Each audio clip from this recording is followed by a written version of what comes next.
Guys, welcome back to another YouTube tutorial.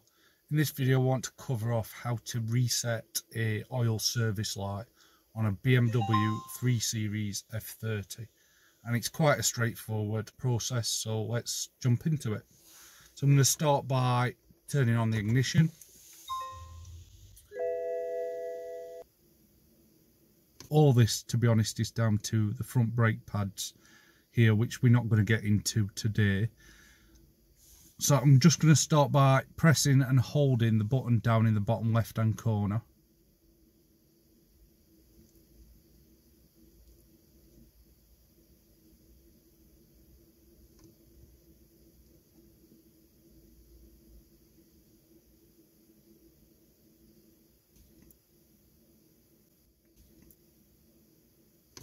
And I've just let my finger off it as soon as it comes up with something there.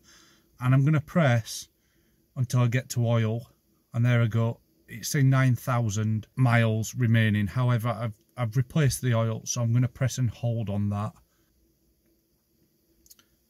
It says reset possible.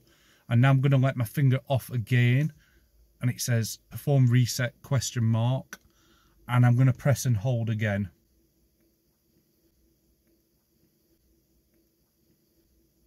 And then I'm going to let my finger off now as it says reset in progress.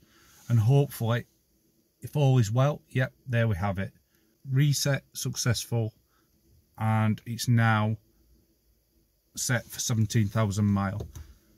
So I'm going to turn the ignition off, and that's it, guys.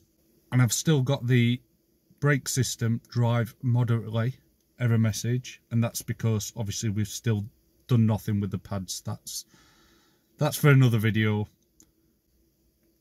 Thanks guys. If you like this video, as always, please like and subscribe.